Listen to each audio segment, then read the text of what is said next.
All right, good morning, good afternoon, good evening, sunshines. Welcome back. It is hard to believe the Friday before a long weekend for my friends in the States, and we are super excited to be back here with another episode and another guest to talk about every business owner has a story. I always think it's so important to recognize that no two journeys are the same, no two experience and goals are the same, and so it's important to figure out what you can connect to. And I'm super excited to bring Shannon Sundberg to the community today. She has been with us for a couple months and was actually referred to us by Rhonda, who you met a couple weeks ago. So welcome to the Chasing Dreams and Making a Positive Impact community. We're so excited to have you here. I'm so excited to be here. Thank you, Christine. You are so welcome. So the first question I always want to ask people, because I think it's such a fascinating one, is did you know you were going to be an entrepreneur, or was this a whoops? How did this happen? I find myself an accidental entrepreneur. Tell us a little bit about where your journey started. So I really, looking back, I thought I'm going to graduate high school, go to college, do all that kind of traditional expected steps. Mm-hmm. And then I thought, oh, I'll get married and have kids and, just be a stay-at-home mom and do all of that stay-at-home mom stuff. And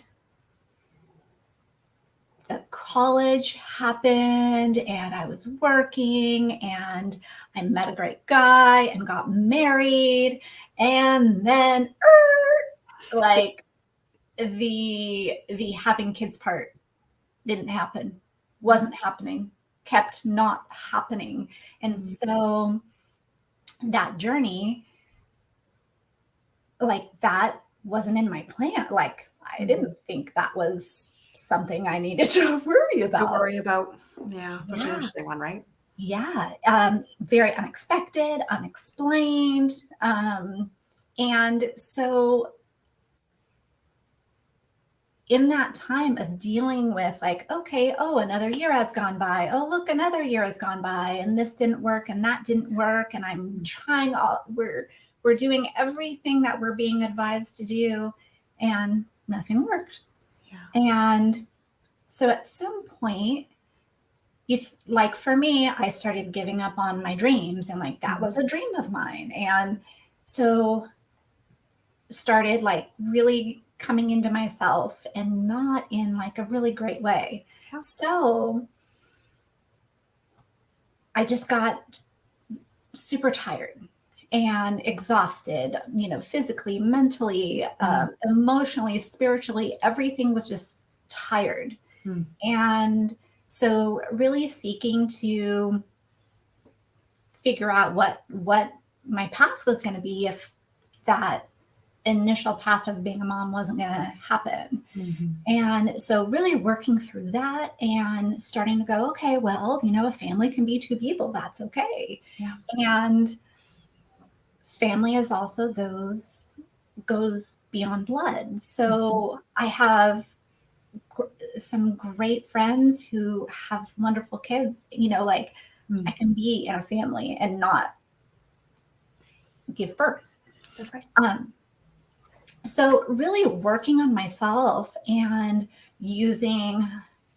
getting back into my aromatherapy and getting back into meditation and prayer and really working on myself and discovering what I was passionate about, because the only thing I'd been passionate about for 10 years was trying to have a baby. Yeah.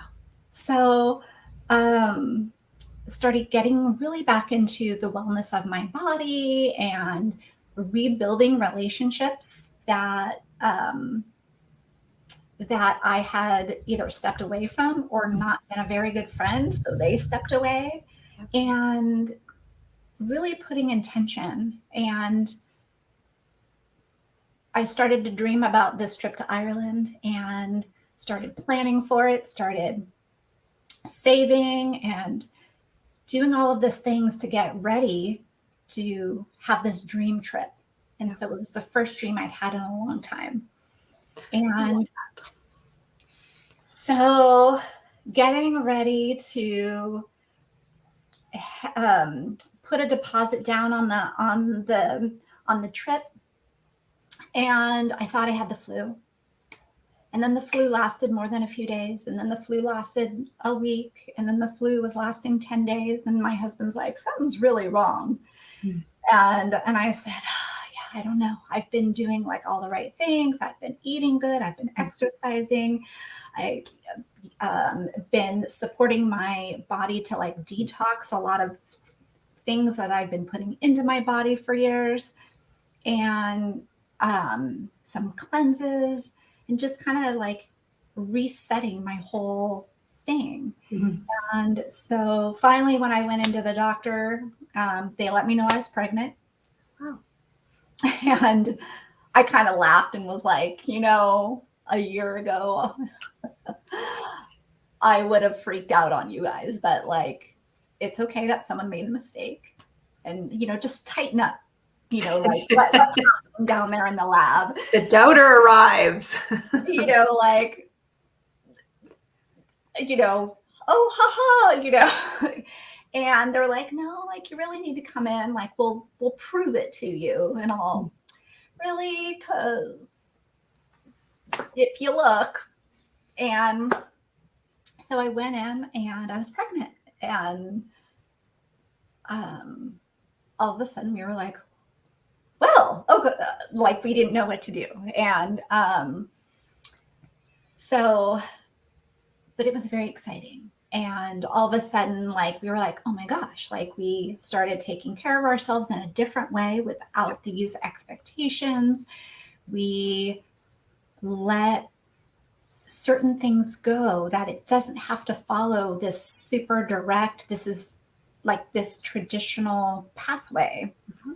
And this journey. And really, in looking back and being worried, like, I really wanted this baby, and it was a long time to get that baby. And so I really wanted to keep going with what was working for my body.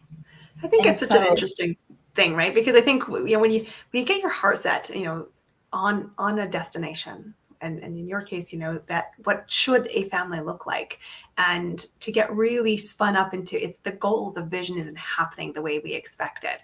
Truth is, guys, I just have to tell you, it happens never the way you plan. I call them dominoes, and the timing isn't always to our, I'm going to say, our stress levels. It's sometimes in out of sequence is the way we had planned it.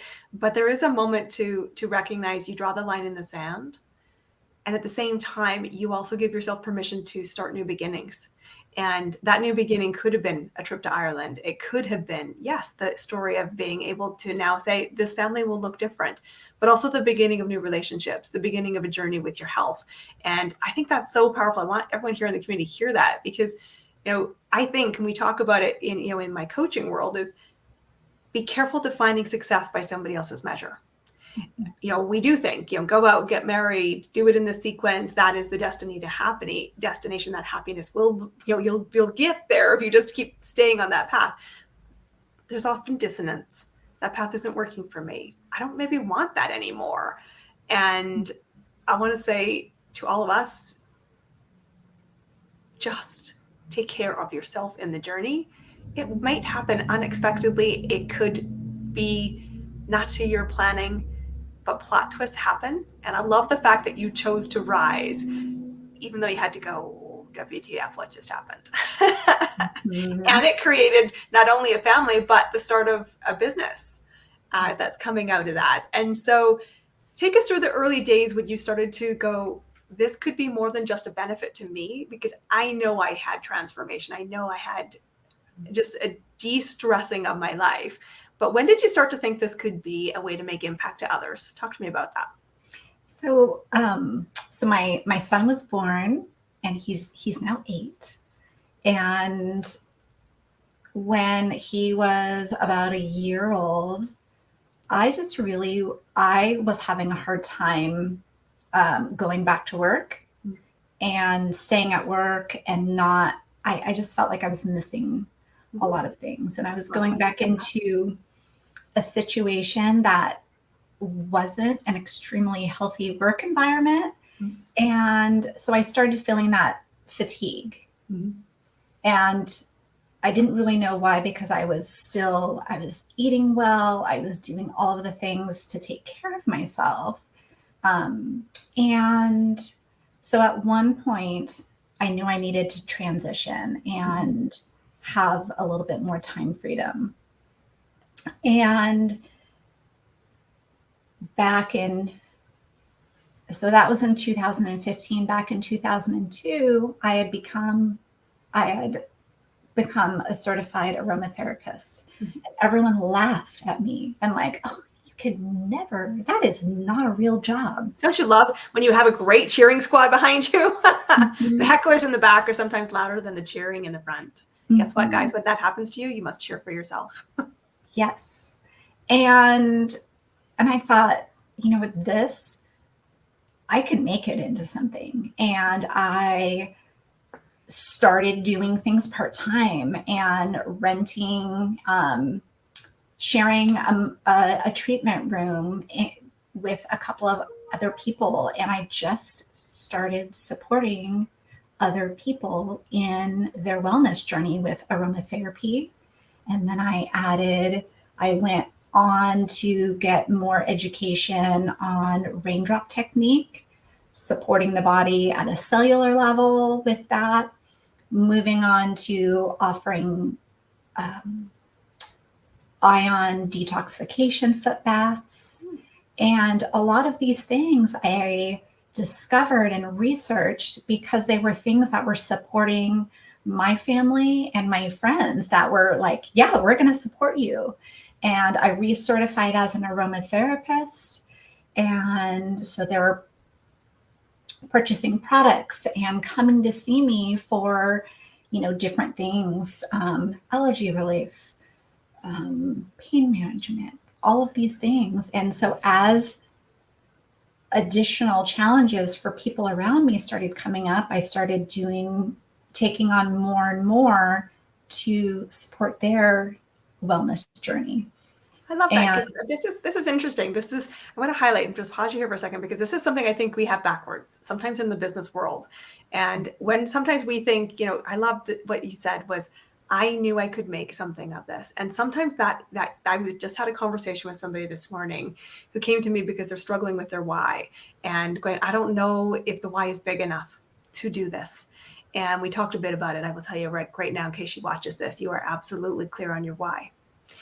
It is big enough, and you have to let it pull you forward. But where I think is brilliant, and I want to tell everyone here to go and pay attention to this, because what she said was she didn't decide to go do the education and then try to find an audience first.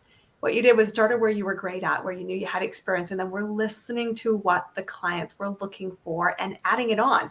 That's the domino effect that I think is so effective as a business growth strategy. Too often I talk about it as the Kevin Costner Field of Dreams. If I build it, they will come. Crickets have invested your field. You have no clients. Instead, what you're saying is, I know there's value here. Gee, that one could be an additional value. Let me go get support and bring a product offering to it. And you were responsive to somebody who was getting your message, seeing value, getting the win, and then saying, tell me more. I'm interested in this. And your willingness, kudos to you to say, I didn't just hatch fully, talented in what I do. I invested in myself. And I'm curious, taking this in a family direction here, is did you have support to make those investments? Because you were raising a young child. You obviously had worked very hard to bring a family together, but did you get the support? And if not, or what did you do to get it? Tell me a little bit about that dynamic, because we talk about enrolling people into your journey, because this is your vision, not necessarily someone else's. And that can bring up emotions. It can bring up challenges, conflicts, and sometimes belief gets a little dim. Tell me if that was your experience and what you did in the family in that circumstance to get you where you came to.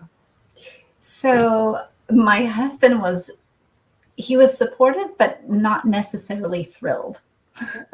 Good honesty. But he also knew that I was very unhappy. And when you're unhappy in your career and your job, where you're spending potentially 6 to 8 hours of your day, it's going to roll over into your family. And so he did the give it a try, and let's see where it goes. Mhm. And he kind of did the sit back and watch, sit back and like go for it. And I'll be prepared to pick you up if Yes. it doesn't work. Yes. Oh, I love that. I've seen that a lot. Not in my own life. I'm very, very lucky. My husband's like, you're crazy enough to go do it. Go do it. Yeah. Do you need anything from me other than occasional cheering? I'm like, no, I'm on it. Yeah. Yeah. And what has really like presented itself in the last, well, and then even 2 years ago, most of my stuff was in person. And so all of a sudden I had to like redo my whole business to even be able to survive in a virtual place because I didn't have anything.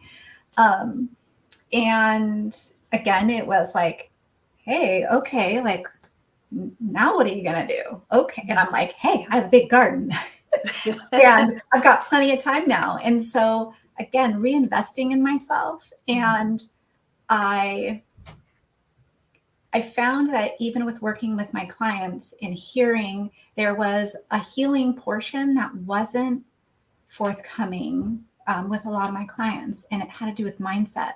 So I can provide services and products that will support, things in their bodies happening, but the healing that needs to happen on the inside that wasn't necessarily at the same pace as the physical healing. And so there were still things going on. And so during this downtime, it was the reinvest and become a mindset mentor, because that is what I had started to do for myself.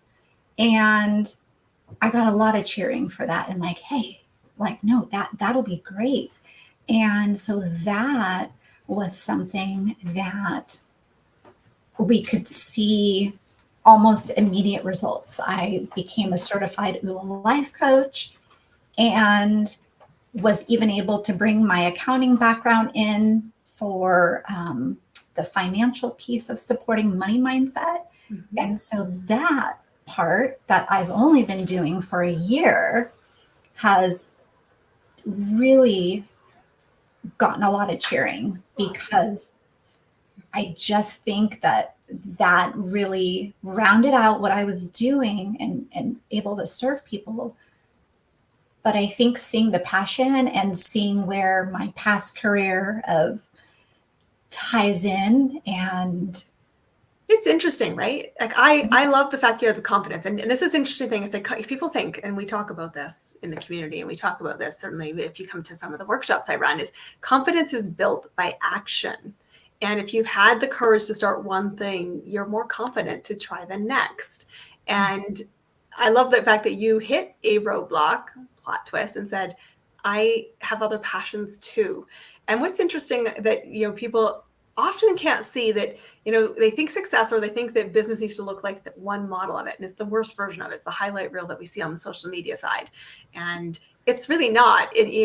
Sometimes we have a hard time stringing together all the bits that make us, but all the bits that make us us are what will make us successful in the capacity we choose to make impact. And so I think it's great that I've got experience in accounting, I've got passion for wellness and aromatherapy oils, and I want to make sure that we're not just surface treating the feel-good factor, but that we can support long-term feel-good factors. And we have to take a deeper level. And what I love about Rhonda, not surprising, why I admiring what your journey is about, is because I have the courage to go into the darkness, to come through myself first, but then say, I can help be the light for other people. So when you talk about being a hope dealer in your business today, and as you kind of cast the vision, what are the things that excite you? It's going to be the first part of the question I have. And then, where still are the hesitations of, can I do this? Because the can I do this question doesn't go away, people. We talk about 70% of us women who are high achievers, even if we've had success in one version, and that might be I'm a great mom, or I'm a great wife, or I'm a great business person. We get to do something new and we're like, I have no skills whatsoever. I can't do this. I have to be perfect. I have to have all the dominoes in a row. We defer to other people when we shouldn't. It's pandemic level of this amount of people that are suffering from imposter syndrome. But there might be some hesitations on the journey as you cast the vision. So talk to us a bit about the vision and where the uncertainty still bubbles to the surface. Yes. So in the journey for the ULA Life Coach certification, going through that program for myself, which meant supporting 7 areas of life. There's 7 F's. There is fitness, finance, family, field as in career, fun, faith, and friends. And so working on those 7 areas and how they intermesh together and can support building and success in other areas. Finance can really help bring your family together by going on a vacation, but you have to be able to afford that time. So these F's, as I'm evaluating where I'm at on my 7 F plates of life, working and getting the work done for myself and for my family so that I can share with others. And the passion comes when I am seeing and hearing from my clients that, hey, that toxic relationship, I've set my boundaries on, and now I'm having a better relationship over here with this friend because I set that boundary here. I love hearing what their dreams are and then helping them magnify them and then take daily action steps.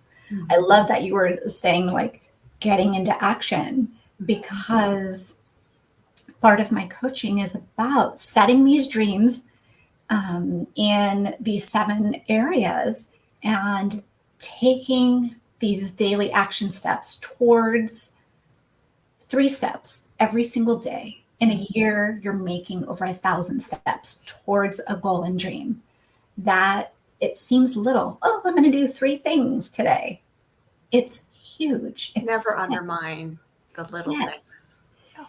And so that passion of seeing the results of someone maybe leaving a job and starting their own business, or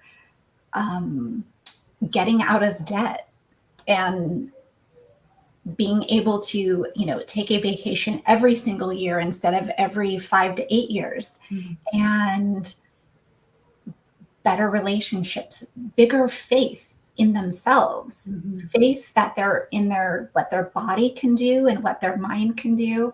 And so really my clients and their results and transformations are really so exciting for me. It's a great thing to bear witness to reinvention. And sometimes I said, sometimes we're the cheerleader, we are the guide, but we are not the one who does all the heavy lifting. And we are still human too. This is why I also want to share and ask you, where does still the moments of, I'm going to say, self-doubt or self-criticism come into play? Because I think we need to always talk about this is, yes, even when you're leading others, the first person you have to lead is yourself, who is beautiful and flawed in equal measure. So how and what do you keep your eye out for? And what are some tools and things you do to navigate them more quickly, ride through that rough patch, and keep being pulled to the vision that you have? So I, looking back, being in like a corporate world for a long time, and then transitioning to, being an entrepreneur and working for myself and pivoting my business, I have found that I will start to go faster, do more, and not set the right boundaries for family and work balance. And so, but what I've discovered is like, thankfully, my family is wonderful, and they're like, hey, I haven't seen you so much lately. Like, hey. And so I love that I have that relationship and that they can be supportive of me being an entrepreneur, but then also doing that gentle reminder that they need their time too. 100%. And so we all struggle with that. I think, yes. Thank you for your honesty on this, because when we had Marcy, who was on here a couple of weeks ago, guys, if you haven't seen that episode, go watch with Marcy. And she talked about, the enrolling of her family and being called out by her daughter who had said, Mom, I know you start a lot of things, but what makes you think you're going to finish this? And she's like, yeah, from the mouth of an 11-year-old, I got check stopped. I am needing to step up my game and not just take the lessons, but do the work. But we do need to always enroll. I had a great conversation with a community member this week and said, as my business starts to grow, there's more conflict in my marriage. Conflict because of the balance. And there is difference between growth phases, maintenance phases, different catalysts. It is so important that you do have the conversations, enroll the family into the vision of what you're doing, but fully recognize this was your vision. And part of the vision, we always say, at the heart of it, it is to be happy in self and to be happy in our impact. And that's with family and friends and communities in a wider circle. Mm-hmm. It is about striving for harmony, peeps. I'm not about balance. I don't like that word. I like harmony, because when I started my journey, my first business, I now have 3, which is a different interesting story on itself. But I started the first one with commitment 1 hour a day. And that was a very clear dynamic I had with my husband at the time. He's like, what does this mean to us? Because I never even told him I started a business until I walked in and said, I started a business. And he's like, you did what? Should we have had a conversation? I'm like, didn't occur to me actually to have one with you, but I have, and this is why I'm doing it. And he's like, what does that mean to us as a family? Like, it means the following. And so we set very clear boundaries about, I will work my business 1 hour a day. Well, you guys want to go watch Friends for the 100,000th time, I will go do my business. But when the Friends episode was done, you have full permission to knock on my door and say, we're done. And then I closed my business and went back to the other dynamic, because my kids were still teenagers when we had started the journey. Now I'm an empty nester now, so it's not quite the same. But we have to have that reconnection with our spouse and the family. And so I love that you shared that can be challenging, and that you are working to listen to their ask for more time. Mm-hmm. Because that's really, really important. I love that. So as you look to the future, kind of what kind of things have you got going on? If you got anything you want to share with our community, invite them to come experience what you do, and talk about what's exciting and getting you really fired up about what's coming in the next 6 months. So I do a dream design workshop. Ooh. And it's a 3-hour workshop. And I usually have one during the week, during the day, but then I also do once a month on a Saturday morning. So my next one is on June 18th from, I'm in Pacific time, so it's 10 a.m. So it would be 11 a.m. in Mountain time. And it goes for 3 hours, and we go through the 7 areas and create a dream in each area, and then set a pathway and create action steps towards one of those dreams that you're going to work on for 30 days. And we check in every week, and we celebrate each other's progress, because there's going to be progress. So never lose sight, just because the goal doesn't always get achieved the first time you swing for the fences, guys. You got to keep remembering success is small steps. That workshop sounds awesome. We will, guys, post the details to the link for that after we wrap our live.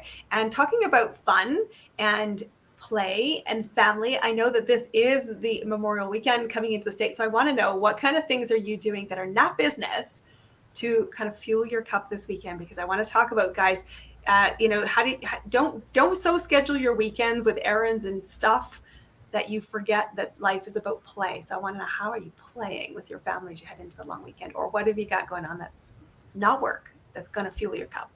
So not work this weekend. So my son's 8, so we're attending a nice little birthday party for a classmate. Ooh, so we get to have that and eat pizza. And he has we are barbecuing with some family and friends over the weekend. and we do every Friday night is family popcorn and movie night. So Ooh, do you know what you're watching? I don't know what we're watching tonight. So we always negotiate for who gets to pick the movie, and it's not my pick tonight. So it's a fun little like who gets to win or. Oh, I love that. It's okay. This is funny. I will tell you right now. One last thing, because it just makes me laugh. Talk about the fact that people think I can't be in business because I can't sell. Because it just made me think of this when you say that.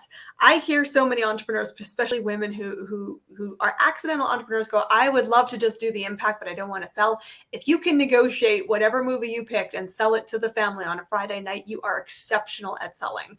So I am curious who's going to be selling you to commit to the movie. I think that's awesome. I'm really glad. Thank you, Shannon, for coming in and sharing your story. This is a really great interview series that we run here every couple of weeks to share. Life is about the people behind the stories. What I want you guys to do is to embrace, remember, what will make you stand out in the marketplace is not to sound like everybody else. It's to tell the heartfelt stories. And I give you huge kudos for talking about the infertility and what that meant to your family and the dynamics, the challenges you face in your home life. That is the story that will make Shannon and her future exceptional. So have the courage to follow her leadership. Share your stories. It's what makes you awesome in business. Thanks for being our guest today. Any final thoughts? Just hug your loved ones and, take time and be present. I love it. Thank you for being in our show today, guys. I will see you. Have an awesome long weekend to my fellow American friends. Enjoy the Memorial weekend, and we'll be back here next week again. Remember, Tuesday and Friday are lives. Got some really exciting things happening next week. You definitely want to be checking back here in the community for some great resources to help you succeed in your path and in your destiny and the way that you will define success on your own terms. Thanks for having us. We'll see you guys soon.